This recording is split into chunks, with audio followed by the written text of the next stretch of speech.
Hey everyone, I'm Armor Gaming, welcome back to my channel, and welcome to a monster analysis on SHADEMOON. A lot of people have been wanting me to make this analysis. I've been putting it off because a lot has been going on with this monster. He was nerfed, he was changed, he was this, he was that. Well, I'm finally making the video, and so hopefully whatever I say in this video is actually accurate and nothing else got changed. So with that being said, SHADEMOON. He is a free spirit, a warrior without a home. Every night of a new moon, his faceless being moves to a new city with a new secret mission he accomplishes quietly before leaving. No one knows his ultimate objective. SHADEMOON is the current team race monster if you're watching this video when it was first released. And in this race, you could get this monster up to a rank 5. I imagine a lot of players will probably get him a rank 4 as opposed to rank 5 because rank 5 required 100 laps, which was very difficult. And to get him rank 4 you needed 50 laps, which was also difficult, but not too difficult to where it was impossible in the course of 11 days. A lot of teams are going to have him at rank 3, rank 2, rank 1, and even unranked. But with that being said, let's just go into an analysis of this monster, because he's definitely one of the more interesting monsters, and he's actually the first monster of 2019. So let's see, his power stat is 3630, making him the strongest magic monster in the whole entire game. That's right, SHADEMOON, he outclassed Worker Hulk, who has dominated the power stat in the magic category. So we finally have a strong magic monster, and again, a lot of players are going to have this magic monster ranked up. His life stat is also really great, 38,001. This is the third highest in the magic category. It's third only to Jalotron and Shinaro's bodyguard, so a really great life stat. And as for his speed stat, it's somewhere in the middle in the magic category. It's not too low and it's not too high either. Honestly, it's a pretty good speed stat. And again, power is just being so high in the magic category. In the course of every single monster, every single element, it's still 6th highest stat. So really great power. And as you can see, this is indicative of an attacker. Let's see, his trait is also very unique. He's immune to ignite and burning, 2 torture effects, and he also has a status caster dodge area, which I'm not entirely sure. I'm pretty sure it's a single status caster, not like a team status caster. So I believe when this monster is, when you start the battle, he gives himself a dodge area trait, which will last like, I imagine, 2 or 3 turns, which will basically block AoEs from taking effect. So if the enemy has a Kihaku and he tries to deny you, SHADEMOON will block it because it's an AoE deny. If the enemy does AoE possession with like Omniscient's Pet, you'll block it. And especially since he's in the magic category and there's a lot of AoE possessors, you'll just completely dodge it. If the enemy attacker is going first and does a strong AoE attack, you'll dodge it. Dodge area is very significant, and just the ignite and burning is also very significant considering ignite and burnings, they're pretty powerful DOTs. This monster is in the Spirits book, which is quite significant, and we'll talk about that in a little bit. Adventures and Polar's limited, so that doesn't matter. For the relics, you have your sword and your mask, typical attacker relic setups. However, even now with the mask and the swords, you can also use them as to like drain stamina, to recover HP. So especially the mask, you got a lot of flexibility. And now let's go into skills. The ultimate attack is Possessed Armor, applies guard down to all enemies. Guard down means that all of your attacks will land, so there's going to be no missing on your side. It deals very heavy magic damage, really great for an attacker, and it also applies curse and possession to all the enemies, which is ridiculous because it's a guaranteed possession landing assuming the enemies aren't immune to possession. And then curse is this new DOT, which is incredible because it basically lasts for 3 turns, and every turn it gets stronger, and currently no monster in the game is immune to curse. So the first turn it'll take away 10% of a monster's HP and their stamina. On the second turn it doubles, so it'll take away 20% of their HP and 20% of their stamina. And on the third turn it doubles again, so it'll take away 40% of their HP and 40% of their stamina, for a grand total of 70% over the course of those 3 turns. And don't forget, one of those turns, the first turn they're cursed, they're also going to be possessed, which means they're going to exhaust their own stamina to attack themselves or their team. So it's crazy, right? You're guaranteeing that curse, and then they're losing 30% in case they don't clear it anything. For sure they're going to lose 30%, and they're going to hit themselves and exhaust so much stamina. So great, fantastic ultimate. Not only is this an ultimate, like an attacker ultimate, it's also a denier ultimate because of the possession. The guard down guarantees everything lands. It's so incredible. Possessed Armor on SHADEMOON, just phenomenal. Alright, now let's talk about skills group 1. We have Experimental Ritual, deals moderate magic damage, 50% chance of applying curse to one enemy, nothing too special about that. Rooting Essence, deals moderate magic damage to one enemy, applies guard down to one enemy. Once again, guard down, your attacks will always hit, your effects will also always land. So let's talk about Concussion Bomb, because honestly, you could run this skill. Deals low special damage to all enemies, 50% chance of applying stun. You might be thinking, Armor, why do I want a 50% chance to apply stun? Well, you don't. 50% chance to apply stuns really sucks, especially if the enemy monster has a hardened trait or a bulwark or something that reduces the chance of a negative effect landing. The thing is, this monster has a guard down. Well, let's go into skills group 2 and then we'll come back to Concussion Bomb. And you can even kind of question whether this monster, I mean, because of his power stat, it's definitely indicative of an attacker, but depending what kind of player you are, depending what kind of other magic monsters you have, for example, if this is like your first magic monster, there's even arguments that you can kind of give him speed runes and just have him go first and stun the enemy monsters, and that seems like a very weird thing to do, but considering you have the rune guard and you can just manipulate yourself to be faster than the enemy that has a higher base speed than you, because the rune guard gives your runes a 10% boost, you can kind of even make this monster a denier if you have no better options, considering you might get yourself a ranked up magic monster, so that you can play around with SHADEMOON. You don't necessarily have to make him an attacker, but let's get into why I'm saying that. You have Ancient Ritual, which deals moderate magic damage to an enemy and applies curse to an enemy. Not really interesting, only 35 damage, pretty low for an attacker. Concussion Blast deals moderate special damage to an enemy and applies stun to a single enemy, so single stun. But then this is a skill right here. Essence of Clumsiness applies guard down to all enemies, gives 1 extra turn to itself. Did we read that right? You can guard down all of the enemy monsters, and you give yourself an immediate extra turn. And so hopefully you're thinking, you can just do Essence of Clumsiness on turn 1 and immediately do Concussion Bomb and land the stun on everyone. So it's a guaranteed deny, because you're basically giving yourself increased accuracy, like times 10,000, because it's if guard down lands, right? Guard down of course also has to land. If guard down lands on the enemy, then your stun is also going to be landing, regardless if they have a bulwark or a hardened or whatever they may have. So this Essence of Clumsiness and Concussion Bomb combo, that's insane. That's denial right there. Again, this monster is an attacker, right? If you do Essence of Clumsiness, that's 0 damage, and Concussion Bomb is 25, it's not that powerful, but it is guaranteed denial. So we'll keep that in mind. Moving on in skills group 3, this is where his offense comes in, his attacker setup. Ritual of Decay deals moderate magic damage to all enemies and applies curse to 1 enemy. Wait, did I read that right?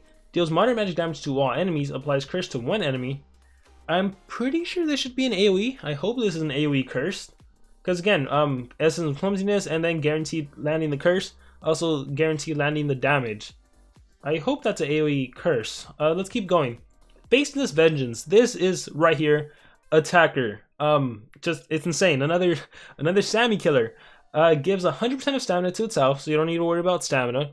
As long as you have that 24 stamina to activate it. Applies Spirit Hater. Spirit Hater is triple damage to any monster in the Spirit category, so if you're fighting another ranked up SHADEMOON, hey, guess what? SHADEMOON is the perfect killer against a SHADEMOON, and you get yourself an immediate extra turn. So yes, you can activate Essence of Clumsiness to apply guard down, and then you can do Faceless Vengeance to give yourself Spirit Hater, and if that enemy spirit monsters, if they have guard down, you are going to be kicking their butts. Seriously. Oh, but here's the thing. I guess SHADEMOON against a SHADEMOON, oh, you only have AoEs, so that SHADEMOON's dodge area is actually gonna protect him against another SHADEMOON unless you're running the single hits, like Concussion Blast. Wow, in which case would be 90 damage. Oh, that's interesting. But anyhow, let's look at the spirit monsters to see who exactly you're facing in the spirit book, and already we are seeing some powerful monsters. There's monsters like War Master Sherazar, War Master Remtar, Neobuki. A lot of people have Neobuki at rank 4. There's a Gelotron, War Master Necromancer, Yentek, Talika, Gakora. Talika and Gakora, both race monsters. Lots of people have them rank 3, even rank 4 now. Zyron the Ruby. A lot of players have Zyron at level 130. Samael. Lots of players have Samael. Lum, Shannara's Bodyguard. Team Shot monster. Lots of people have Shannara's Bodyguard ranked up all the way to 130. Baba Yaga. So as you can see, there are plenty of monsters that SHADEMOON can absolutely decimate. Just kill them with first of all with applying guard down, then giving himself triple damage, all of his stamina back, and then hitting them hard with a Vanishing Threat or a Ritual of Decay. And honestly, Vanishing Threat, let me see, this also gives you evasion. It's 45 special damage, but you protect yourself, so then the enemy monster isn't going to be able to touch you. And then on that next turn, you can do Ritual of Decay. So let's see, Vanishing Threat with triple damage. So against a spirit monster, you're dealing what, 45, 45, that's 90, 90 and 45, that's 135 damage against a spirit monster. And if they have that guard down on them, well then they're taking a serious beating. Now let me just, this is the first time I'm actually looking at this monster. And some initial thoughts, he's definitely a powerful attacker. That being said, considering a lot of people are going to have SHADEMOON now ranked up, and he might be a go-to defense monster, considering he has that dodge area, I kind of feel like you do need a single target attack to be able to kill another SHADEMOON, which kind of makes me feel like you need to run Concussion Blast. Not Ancient Ritual, just because, well, it's a magic-based attack against another SHADEMOON. That wouldn't be successful. This Ancient Ritual would really help against a Sammy, a Zyron. No, not a Zyron. A Zyron's also a magic monster. It would help against Remtar, Charizard's magic. No, I feel like you're kind of actually better off running Concussion Blast. Essence of Clumsiness for sure. Faceless Vengeance for sure. Ritual of Decay or Vanishing. I feel like I would have loved to say run Essence of Clumsiness, Faceless Vengeance, Vanishing Threat, and Ritual of Decay. But considering you are going to be fighting other SHADEMOONs, there's no way around that. Again, you need Concussion Blast, so I feel like you kind of have to forego one of the AoEs in order to be able to single kill. I was hoping you wouldn't have to make that choice. Well, it doesn't really matter, right? Now when you go into a war, you're going to be able to switch out the skills, because you can switch out skills for no cost. So it doesn't really matter me telling you his best skill set, right? Because you can just switch it out. Because I think a lot of the easy thing is to do Ritual of Decay, Vanishing Threat, Faceless Vengeance, Essence of Clumsiness. Run this as your main skill set. But again, if you're fighting another SHADEMOON, you better swap out for Concussion Blast, because these two AoEs, they're not going to work against another SHADEMOON. You're going to have to single target him, and you want to make sure you take him out before he does something bad against you. Before he sets up that evasion, or before he curses your monster. And I really hope this is an AoE. This better be an AoE. Yeah, Faceless Vengeance, powerful. This is what makes him a strong spirit monster killer. And really, just that mechanic of applying guard down before attacking, it's like giving yourself precision and then an immediate extra turn, right? It's like, although I think precision would be kind of better. Well, no, because then, again, Essence of Clumsiness helps for your effects to land. But guard down needs to land too. And again, going back to like a potential denier, you could technically make this monster denier. There would be nothing wrong with it. He has a good enough base speed. And again, being able to use the Rune Guard, being able to attack on offense, you have an advantage that the Rune Guard only works for offense. So you get a 10% boost. So even a monster that has like a, what, 3465, what's a new go-to base speed? 3498, 3575. You would still outspeed an enemy given the same runes thanks to the Rune Guard, and you get team speed on your side, which also benefit from the Rune Guard. That Essence of Clumsiness, Concussion Bomb combo, that is something that could also technically work. So you can play a lot with this monster. Concussion Bomb, Essence of Clumsiness combo, that's something you can do. Concussion Blast is a skill you can utilize. Ritual of Decay, Vanishing Threat, Faceless Vengeance, that's something you can utilize. As an attacker, you want to go with the typical attacker rune setup.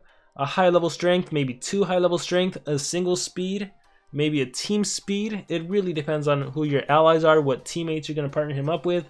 I think the majority of players, considering he's going to be ranked up, considering he's more of a spirit monster killer that can grant himself triple damage and not really miss. Although his attacks are weak, right? Did we all notice that? The strongest single he has is that 35, which isn't effective against magic monsters. So next up is a 30, so even with triple damage, it's only 90. So not that powerful, and yeah, he does have a 45 damage AoE, but that triple damage only works against spirit monsters. So if you're only fighting one spirit monster and 2 non-spirit monsters, it's just 45 damage. Granted, he does have a powerful attack. Gosh, I really hope Ritual of Decay is a AoE curse, not a single curse. I'm kind of questioning his attack potential when it's not a spirit monster, because there's no doubt about it. Against a spirit monster, he's just phenomenal, but against non-spirit monsters, he's kind of just unless you're running the stun, but guard down needs to land. What an interesting monster. But yeah, guys, typical attacker rune setup as an attacker. There's arguments to make him a denier if you don't really have other magic alternatives, although I think this monster really does benefit more as being an attacker, not a denier. And with that said, that is my analysis on SHADEMOON. Now I want to hear all of your guys' thoughts. What do you guys think about SHADEMOON? What do you like about him? What don't you like about him? Whatever thoughts you guys may have on this monster, please let me know in the comments below. Let me know how you would ruin this monster. Let me know what your main skill set would be and what potential skills you could swap out, what combos you would utilize with SHADEMOON. Also, let me know how many laps you were able to finish in the race, and so what rank will you be getting him, and what are you going to be doing with them. Thank you all for watching this video. I will see you all next time.